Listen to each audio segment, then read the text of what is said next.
bad first half. Just his mindset going into the second half. Obviously, he scores six straight points for you guys. Can you just talk about the ebbs and flows of a freshman playing in his first SEC game on the road? Yeah, and then he's dealing with me too. I'm not the easiest guy to deal with when you don't play the way you practice. And he was nervous. You know, he's in Florida's. Let's not like downplay this. They're a real good basketball team, and he was going up against the best defensive team in this league after 12, 13 games, whatever we've all played. There's a reason they're real good defensively, and kind of Keyshawn just struggled against their defense. But we spoke to him at halftime, came out the second half. He didn't play nearly with the enthusiasm that we tried to encourage him to play with in the second half. But we were coming out of the timeout, and I told myself, I thought coming into the game, I wanted to post him some. And I felt, you know what, post him up and get him going, because without him, we need his activity.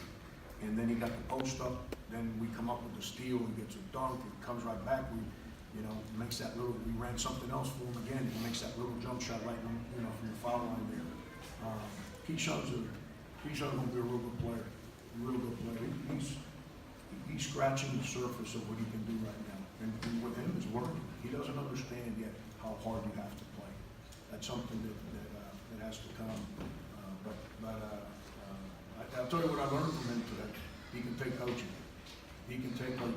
Because I was on him pretty hard. And he never hung his head. And he was ready to go. When I called his number, he responded, and credit to him. Frank, you've coached a lot of basketball. Have you seen him play like that work at the end of a game? Yeah. I ran the same play in Miami Senior High. I was playing Exactly. Malone High School, and we ran the same exact play, and the official on the baseline, they switched that little screen. We call that our home run, like every coach, that last second play we call home run. And a guy that played here, Brent Wright, I'm sure some of you guys remember the name, he was the guy that was sealing on the backside. He caught the ball, he shot it, and the 5'8" guy flopped, and they called him for an offensive foul. And not only did they call him for an offensive foul, they said he pushed him after he shot the ball, so they negated the basket, and they gave him a one-on-one and they beat us. Think about that. Think about it. But no, it's the first time we ran it at K-State. I think it was against Oklahoma at the end of the first half on a short clock. We tried to run it earlier this year, and it was back in November, and it was embarrassing what we did. But like Chris said, here's something that happens that people don't know unless I share. I wanted Mike Kotsar to make the pass. And he's told me in the huddle during the timeout, I can't make the pass, my shoulder hurts. So I put Felipe in the game. And Felipe makes the pass. You gotta have courage to make that pass. And you gotta have courage to be Mike Kotsar and be honest in that moment and share that with the coach to make sure that he understands that he couldn't make the play I was asking him to make. The alternative to what just happened is you run that screen and it's a guard, big, back screen. You hope they switch. If they switch, you end up with a guard guarding the big, back in the paint, so you throw it long. If they do switch and you can't make that pass, then you got the other team's big guarding your best off the dribble guy, somewhere in the half-court line. So you just go, and you got 3 seconds, you got 3 dribbles. And if they mess up the switch and we get behind the way we did, then Chris just seals and you try to make the pass, and it worked out. So in short, you've never had that happen? Never had what happen. That play, you've never executed that We've play. never scored over the top the way we did today. We scored against Oklahoma. We hit the guard in the middle, and he dribbled, and the guy from the wing sucked in, and we hit, and Rodney Magruder made a 3 at the end of the half against Oklahoma. I remember it like it was yesterday, and the one in high school. But over the top like that, it's the first time we did it. Yes. You mentioned I think this is the 6th game in double figures. Who's that? Chris. Yeah. So, and he seems to be a little bit more vocal down the stretch. Yeah, no doubt. Is that kind of something you talked about with him after Wyoming? Is the Chris Silva you expected at the beginning of the year? I told you guys, I messed him up. It was all me. And we're back to having him do the stuff he's really good at. and making him understand that he's earned respect around here from everyone, myself included. And now he's able to play through his strengths, which then makes him a real good basketball player. I told you guys a month ago, I messed him up. It was all me. And he's too good a kid, too good a teammate, and we figured it out. That's a good thing when you coach guys for a while. You have that kind of relationship where you can have honest conversations. I completely messed him up. That was all me. And then the second part to the equation is that our young guys, when I say young, I'm including Trey Campbell because he's so new to what we're doing. They're understanding what he's good at. So we're able to play better offense. Y'all have had some big deficits in the second half, some made some runs, but haven't been able to get over that hump. What made today different? Our defense, you know, we made some mistakes guarding their, coaches call it floppy action. That's when they put you on baseline screens. Keyshawn made some mistakes, and we gave them threes in a situation where we should not have given them threes, which gave them the opportunity to get away from us. But I thought we were defending, outside of that, I thought we were defending pretty good. Turnovers was our biggest problem. You know, I think we managed that better in the second half. That was our biggest problem. That's what I worried about, being able to come back because of the way we were turning the ball over. I was concerned. I think what happened at the end of the first half gave our guys confidence to be able to do it in the second half. But defensively, I thought we played pretty well. If we would got some defensive rebounds the last 4 or 5 minutes of the game, I'm not saying we win going away, that it doesn't become the adventure that you know it became. We gave them too many offensive rebounds coming down the stretch. But you know, John, I talk to you guys back in town all the time about the schedule we've played, the teams we've played, and that we're getting better. And I understand fans and people look at our record and say, well, we're no good. You know, yeah, if you want to judge us by a record, you have the right to say we're no good.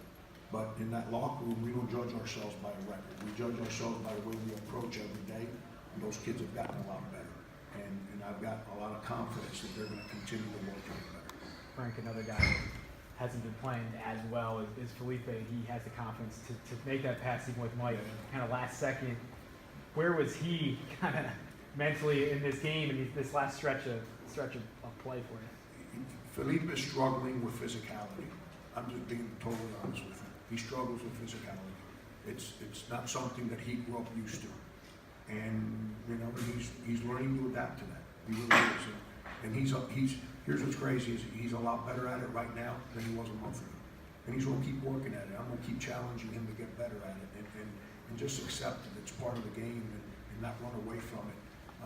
But Felipe is a very intelligent player, very intelligent player. And I have to do a better job of putting him in places where he can make shots and make passes because he really understands how to do those two things.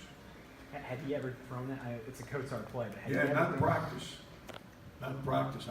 Mike's the guy who usually has to make that pass. And I never asked Felipe to make it. That's what I'm telling you. For Mike to be so unselfish, to make the statement he made during the timeout, and then for Felipe to get subbed in and have the courage to make the pass, says a lot about those two kids. They drive me nuts sometimes, and that's why I stick with them. They're real good dudes. They have a lot of courage and a lot of character. Could Alonzo play today? Yeah, he played. I put him in the game. Oh, that's right. Put him in the game. You know, he acted like he had never been in our practice at all. Not just the 8 weeks he missed, but he acted like he practiced some yesterday, not the whole practice. We've got to help. We got to figure out a way to keep him on the court in practice, to get him up to speed, so he's not a liability defensively.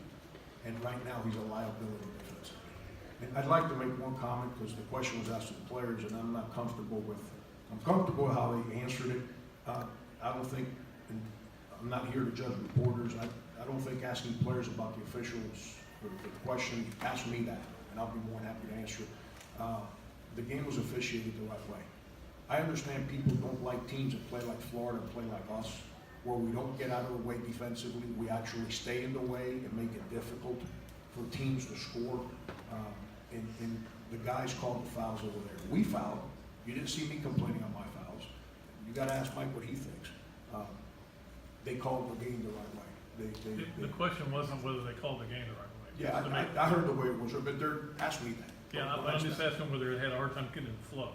Which is right, you're right. Yeah. Those games there's no flow. Right. You're right, I'd rather you ask me that. Okay. Because, Chris, obviously his English isn't the greatest, as hard as he's worked to get at it. I wouldn't want something to come out the wrong way and, now, he ends up with an egg on his face the way I did last year. But that's if you go back and look at all our games, since I've been to South Carolina, outside of my first year, where we came here, we scored at the buzzer at halftime to be down 107-10. I told Billy, come on, man, play someone else. Every game Mike and I've played has been an absolute street fighting game. And it's because his guys don't get out of the way and my guys don't get out of the way. And so it makes it a real hard game. So thank you guys. Any questions? Yep. How important were Trey and Hassani in the first half just to keep the game within Yeah. check? They were great. Then Florida went to the 1-3-1 zone where we ran the shot clock out. And we ran action to put our two fifth-year senior guards up top against their zone, and they both kind of froze on me. We just dribbled the shot clock out. But Trey's getting better. Once again with Trey, over Christmas, he took a deep breath, came back, and I think I'm doing a better job of helping him, and he's doing a better job of doing what he's asked to do, which allows the marriage to work a little better. But Sonny's grown up a lot. You guys that cover our team, me and he, we've had our roller coaster ride. He's grown up a lot, and he's grown up as a kid and as a player, which is allowing him to then have success and allow his team to have success. And that's a credit once again to him. That some guys never buy in.